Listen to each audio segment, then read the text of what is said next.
오늘도 뜨거운 이슈 시원하게 풀어보겠습니다. 킹스맨 김수민 시사평론가 나오셨습니다. 안녕하십니까? 네, 반갑습니다.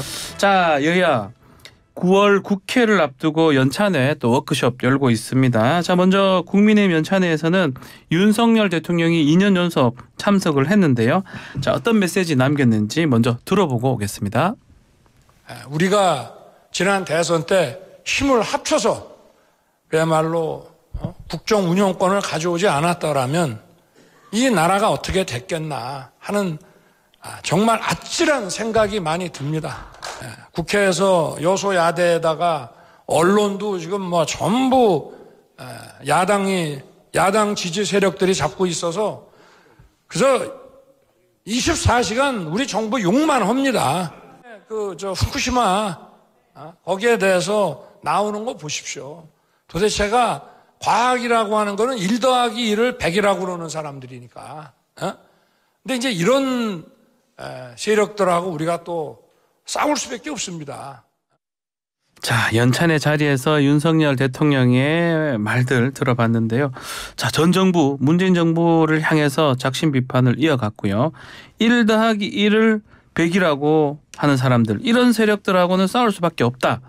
어떤 의미입니까 이게? 1 더하기 1은 100이라는 거는 이제 과학에 어긋난다라는 뜻인데 과학에 어긋나는 얘기를 하는 세력하고는 협치가 불가능하다. 그러니까 민주당이나 야권을 겨냥한 말이라고 볼 수가 있겠고요.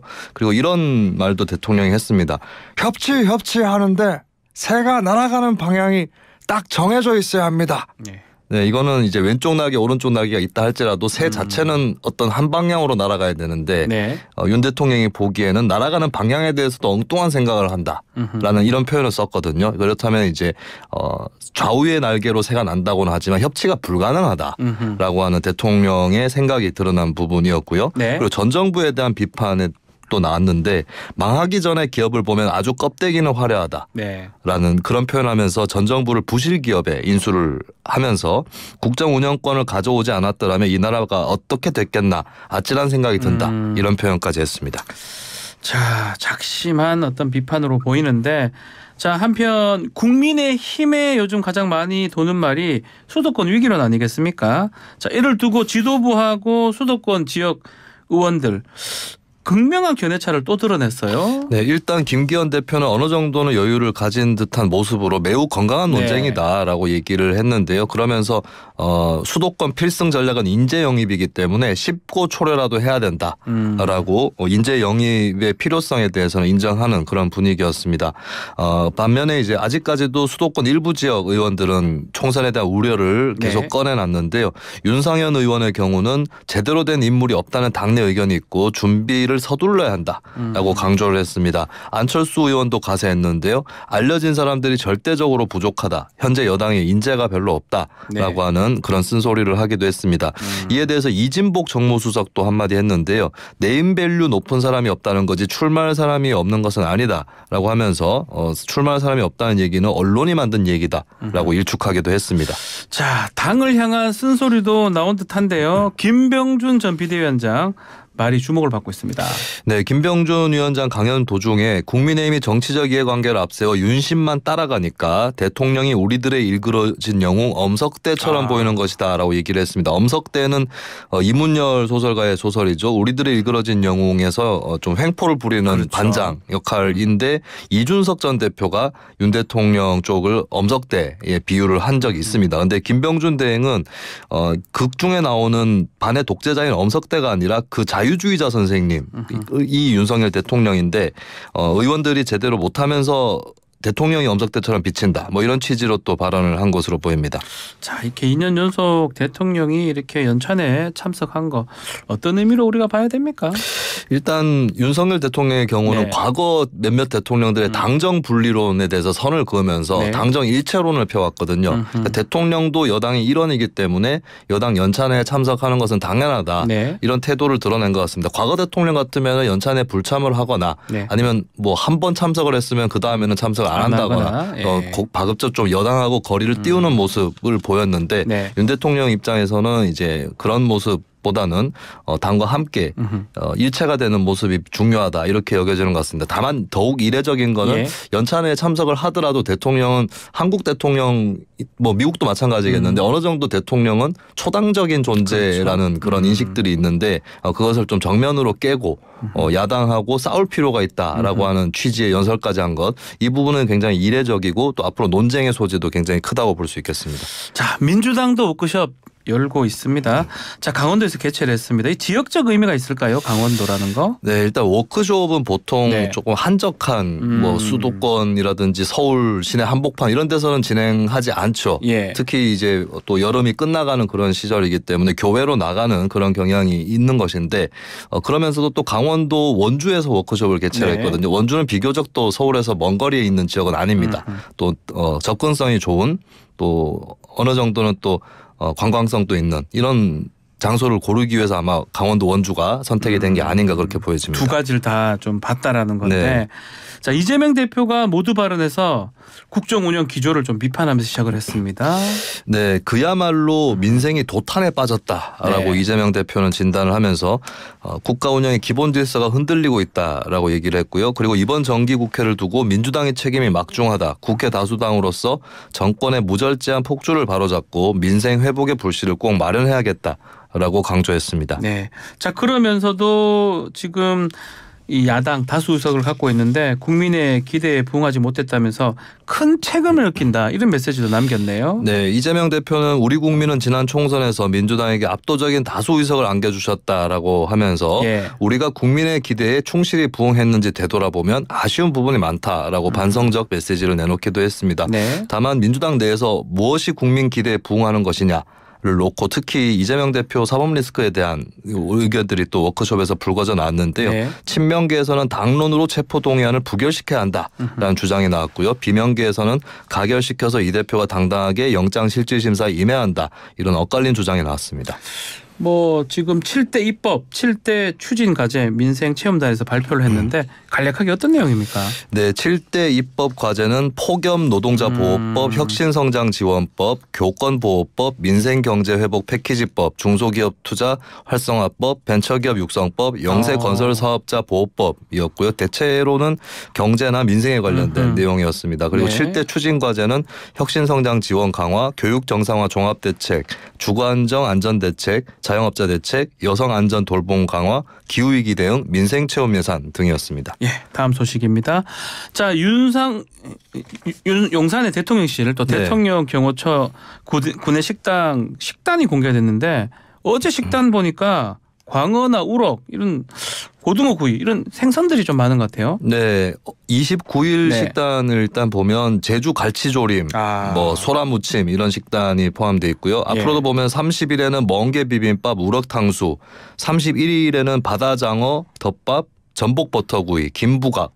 특히 이제 장어나 전복 같은 경우 최근에 수산물 소비가 많이 줄었는데 네. 이것을 활용한 메뉴를 넣겠다는 것이고 9월 1일에는 물회가 구내 식당에 물회가 나온다고요? 나올 계획입니다. 그래서 이런 흐름들이 이제 주 1회 하루 한 번 이상씩은 수산물 메뉴를 쓸 계획이고 이후에도 계속해서 한 주 2회 이상 정도 수산물 메뉴를 쓰겠다라고 하는 게 대통령실과 대통령 경호처 구내식당의 일정입니다.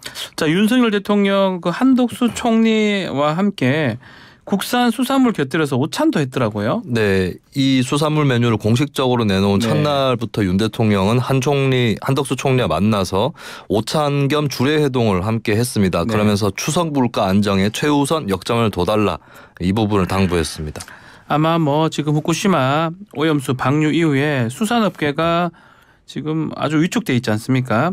그런 의미에서 대통령실에서 조치를 취한 것 같은데 효과가 있을까요? 네, 일단 최근에 국민들 사이에서 수산물 소비가 줄어든 이유는 네. 뭐 관청이라든지 고위공직자들도 안 먹는 것 같으니 나도 안 먹겠다. 이건 아니었던 거죠. 그러니까 네. 국민들 자발적으로 줄인 측면이 있는 거기 때문에 대통령실 조치만으로는 뭐 국민들이 다시 수산물을 많이 구입을 한다든지 이것을 좀 장담하기는 어려울 것 같고요. 네. 정부에서 취해야 할 조치들이 있겠습니다. 그러니까 방류 이후에도 방사성 물질에 대한 철저하고 신뢰할 만한 점검이라든지 또 해류 흐름에 대한 모니터링이라든지 이런 정부 본연의 역할을 다 해야 좀 소비자들 또 안심을 하고 수산물 소비를 할 개연성이 커지지 않을까 이렇게 보여집니다. 자, 대통령실이 또 천안함 전사자를 기리는 티셔츠 그리고 모자를 자체 제작해서 배포를 한 것으로 알려졌는데 이건 어떤 의미로 받아들여야 됩니까? 네, 천안함 티셔츠와 모자에는 천안함 정식 명칭이었죠. PCC772가 새겨져 있습니다. 그리고 또 대통령실이 이번에 제작한 티셔츠에는 대통령실 로고하고 태극기까지 추가가 됐는데요. 대통령실 관계자의 설명으로는 천안함 전사자들을 다 같이 추모하자는 취지로 제작을 했고 향후에 또 티셔츠를 많이 만들어서 배포할 계획이다. 라고 하는 그런 계획이 또 나왔습니다. 자, 국방부에서 육군사관학교에 있는 홍범도 장군 흉상 이전하는 것에 대해서 논란이 일었는데 자, 대통령실이 입장을 내놨어요. 일단은 선을 긋는 모습입니다. 네, 이진복 대통령실 정무수석이 국민의힘 의원 연찬회에 방문을 했다가 기자들과 만난 자리에서 밝혔는데 이번 일에 대해서는 국방부와 육사가 알아서 할 것이다 라는 입장이었고요. 그리고 이 이유에 대해서 대통령실에서 이래라 저래라 하는 것은 모양이 좋지 못한 것 같다. 뭐 그렇게 덧붙였습니다. 그래서 일단은 이 일의 소관은 대통령실이 아니라 국방부와 육사다라고 하는 것을 밝힌 것인데 근데 그러면서도 대통령실에서 이 일에 대해서 완전히 모른 척한다거나 뭐 그렇게 또 입장을 밝히고 있지는 않거든요. 왜냐하면 지난 정부 때 갑작스럽게 흉상 설치가 진행됐다라고 하는 것도 이진복 수석이 밝힌 내용입니다. 그러면 지난 정부 때 흉상 설치에 바람직하지는 않다 이런 입장을 또 밝힌 거라서 그렇다면은 이제 국방부나 육사의 조치에 대해서 대통령실이 뭐 전혀 관련이 없다거나 혹은 반대한다거나 이런 것은 아니라고 봐야 될 것 같고요. 다만 뭐 여론의 논쟁이라든지 이런 것들이 부담이 되기 때문에 좀 한 발 물러서 있는 것이 아닌가 이렇게 보여집니다. 자, 뭐 일단 오늘 아침 뭐 중앙일보 보도 보면 홍범도 장군의 항일 공로는 인정하고 육사보다는 독립기념관에서 기려야 된다라는 취지로 윤석열 대통령이 말을 했다고 하는데 결국은 철거가 아니라 이전이다. 이렇게 지금 얘기가 되는 거네요. 네, 대통령실도 그렇고 여당에서도 그렇고 철거가 아니라 이전이다라고 얘기를 하고 있습니다. 이 얘기를 좀 더 풀자면은 흉상을 설치하는 것 자체를 반대하는 것도 아니고 이제 홍범도 장군의 독립운동 공적을 당연히 인정하는데 문제는 홍 장군이 소련 공산당으로 활동을 했었기 때문에 육사에 설치하는 건 바람직하지 않은 거 아니냐. 뭐 이런 취지로 지금 현재 대통령실의 여당에서도 접근을 하고 있는 그런 내용이 철거가 아니라 이전이다라는 워딩으로 드러나고 있다고 볼 수 있습니다. 자, 다음은 트럼프 전 대통령 이야기입니다. 자, 좀 사업가잖아요 원래. 선거 캠프도 잘 꾸린 것 같아요. 정말 놀라웠던 게 머그샷 그것을 팔았어요. 굿즈로. 100억 원 가까운 선거 자금을 끌어모았는데 어떻게 이런 생각을 다 했을까요? 네, 전직 대통령이 머그샷을 촬영했다라고 하는 것은 특히 최초로 촬영했다는 거는 처음으로 전직 대통령 신분으로 피의자가 됐다라고 하는 어떻게 보면 불명예스러운 상징인데 트럼프 대통령이 이것을 역이용하고 나섰습니다. 이것을 이제 사진을 가지고 머그잔 티셔츠, 스티커 이렇게 역으로 활용해서 만들고 심지어는 물품들에 뭐라고 적혀 있냐면 Never surrender. 절대 항복은 없다. 이런 문구까지 적혀 있어서 이 지지층을 또 결집시키는 그런 기재가 되는 그런 제품을 만들기도 했고요. 이 소식이 전해진 다음에 한 약 94억 원 이상이 모금이 돼서 이것이 또 트럼프 전 대통령의 대선 도전 가도에 힘을 실어주고 있기도 합니다. 자, 바이든 대통령이 지금 휴가 중인데 농담을 했더라고요. 네, 바이든 대통령이 타스 호수 인근에서 휴가를 보내고 있는데요. 잠깐 인터뷰를 했습니다. 트럼프 머그샷을 받는가라는 취재진 질문에 TV에서 봤다라고 답을 했는데요. 어떻게 생각하냐라고 하니까 핸섬 가이, 원더풀 가이, 잘생긴 남자다, 멋진 남자다라고 좀 비꼬는 듯한 그런 답변을 하기도 했습니다. 자, 조지아주 풀턴 카운티 당국이 트럼프 전 대통령 머그샷 공개했음에도 지지율에는 좀 호재로 작용한 것 같아요. 일단은 공화당 트럼프가 대세론으로 기운 모습입니다. 네, 로이터 입소스가 지난 24일, 25일 미국의 성인 1,004명을 대상으로 한 여론조사에서 공화당 응답자의 52%가 트럼프 전 대통령을 지지했습니다.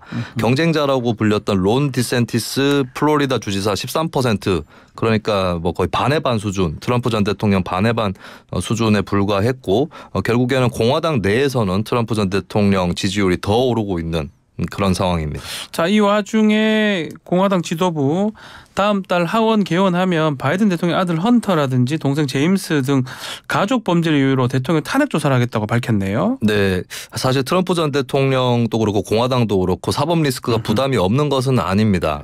그렇기 때문에 그리고 여론조사에 따르면 바이든 대통령 지지율 높지 않지만 트럼프 네. 전 대통령 을 찍느니 바이든 대통령을 찍겠다 이런 흐름도 상당히 있는 상황이거든요. 네. 근데 이제 트럼프 전 대통령이 사법 리스크를 겪고 있는 것인데 바이든 대통령도 가족 문제가 있다라고 네. 하는 것이 이제 공화당에서 집중적으로 추궁하고 있는 그런 포인트이고 네. 어떻게 보면은 사법 리스크 대 사법 리스크 이 구도로 또 미국 대선이 흘러가는 것이 아닌가 이렇게 좀 전망이 됩니다. 자, 또 4대 과학기술원, 과학기 특성화대학, 서울대, 연세대, 고려대 등등 학생들이 지금 정부 연구개발 예산 삭감에 대해서 반대 목소리를 내고 있는데 이건 어떤 내용입니까? 네, 이 발단은 지난 22일에 있었던 과기정통부 브리핑이었는데요. 네. 이종호 장관이 내년도 R&D 예산, 연구개발 예산에 대해서 발표를 하면서 올해보다 13.9% 삭감 편성한다라고 발표를 했습니다. 예. 이 액수는 약 3조 4,500억 원 정도가 되는데요. 사실 R&D 예산이 삭감이 된 것은 굉장히 거의 처음 있는 일이라고 볼 수 있습니다. 매년마다 증가를 해왔던 그런 예산인데 네. 여기에 대해서 한국과학기술원이라든지 또 서울대, 고려대, 연세대를 포함한 여러 대학원의 학생회가 성명서를 냈습니다. 정부 출연 연구기관과 이공계 연구중심대학에 대한 R&D 예산 삭감은 연구 환경을 급격히 악화시키고 연구 몰입 환경에 지대한 악영향을 미칠 수 있다라고 하면서 R&D 예산 삭감을 제고하고 과학자들에 대한 존중을 요청한다라고 밝혔습니다. 자, 윤석열 정부가 과학기술의 중요성에 대해서 많이 강조를 했었는데 예산 삭감 카드를 꺼내는 건 앞뒤가 맞지 않다 이렇게 분석이 되고 있는데 왜 이렇게 하는 겁니까? 네, 전체 윤석열 정부 재정 기조를 살펴보면 일단 대선 후보 시절부터 윤 대통령이 감세 네. 기조를 뚜렷하게 펴왔고 실제로 감세가 어느 정도 이루어졌거든요.